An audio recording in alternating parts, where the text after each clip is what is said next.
Hi everyone, so we have another MATHCOUNTS problem. So this was a sprint question on a national run. So that was the last problem. So let's see how challenging the question is, okay? So again, this is the most challenging problem on the test, at least based on the question number given. So let's see. So triangle has its three sides, and what's the radius of its circumscribed circle? Okay, so you know, I will start with a circle first, okay? Because it's kind of easier to draw a triangle in it. So let's say we have a circle and we are told there is a triangle inside because circumscribed circle means the triangle has to be in it. So 10, 21, and 17. So one side is twice, almost a bit larger than twice of the other side. So let's see if I can make something similar to them.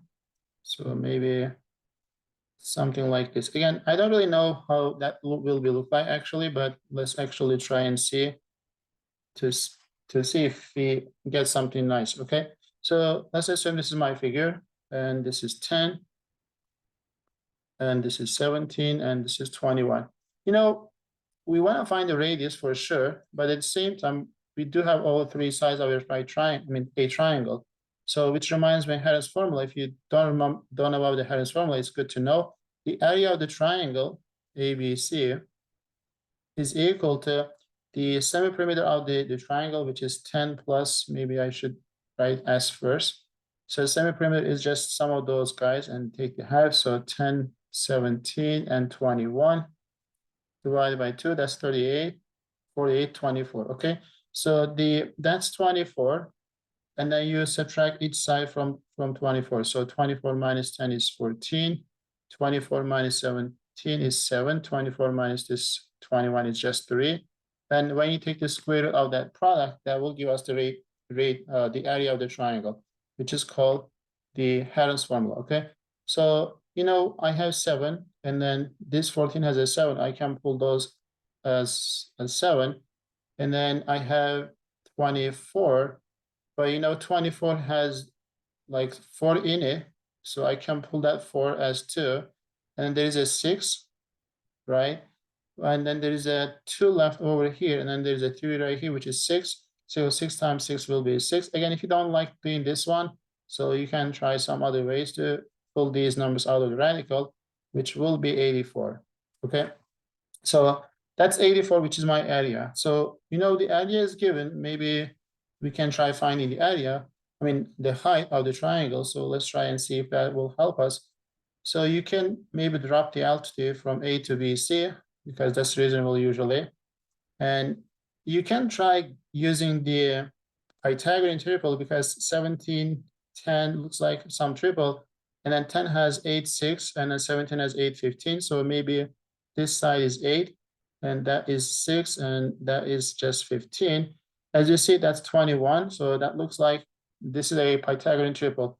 But again, if you don't really remember those, if you don't see it, you can just find the area of the triangle in 2 ways. This is one way, the 84, and the height, which is, I don't know for now, if you don't see that Pythagorean triple, times base, which is 21, over 2. If you do this, you know, that is also 8. So you could get that 8 immediately just using this guy, but I get the area, so I can use either this one or Pythagorean triples as well. Anyway, so we have this one, but now what, right?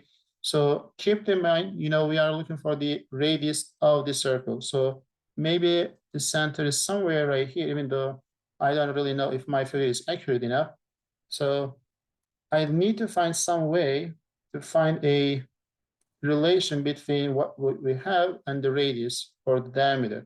So let's assume I'm going to connect the A and that center point. So let's say this is my diameter. And if you remember, so it's maybe it's good to remind. So whenever you have a circle, right, and then there's a triangle in circle that is facing to one of the angles facing to the diameter, if that's the case, the angle right here, if this is my center, the angle right here is 90 because of the inscribed angle, or some other ways that we can prove it. So the angle measure of this arc is 180 degrees. And since this is inscribed, so it has to be half of this 180, which is why it's going to be 90 degrees. So maybe we can use this as well, but you know, there is a right triangle right here. And then if I can find another right triangle, right, that will maybe face into the diameter, so we can get another right angle, so we can maybe get some similar triangles. But at the same time, having 190 is not really enough. We need to have second angle measure to have their similar, right? So there's an angle right here, so that's facing to AB, arc AB. Maybe I can maybe connect B to this end point of the diameter. The reason why I choose that point, because you know the angle measure right here, inscribed angle, is facing to this arc measure of AB. At the same time, the angle measure of C right here is also facing to the same arc measure of AB. So which is why the angle C and angle whatever, I'm gonna call, let's say T, has to be equal. And that is good. And then I said this is my diameter, right? If this is diameter, so the angle measure right here is 90 as well. So now I guess we are good, because in this ABT, we have 90 and blue angle. In A, let's say this is AHC, we have 90 and blue angle, which means this triangle and this triangle are similar. So if they are similar, you know, we can write the ratios, since we have all three sides of this triangle, and then we have at least one side, which is good to find other sides. So let's start with this angle T, which is opposite to 10. And then the blue angle is opposite to 8 in the other triangle. So that's my ratio of the similarity, or my scale. And my hypotenuse on the first triangle that I start with was AT, which is 2R. And the hypotenuse of this triangle is 17. So, you know, if you do that, so you will get 170 equals 16R. So the R should be, if you divide by 2, you will get 85 over 8.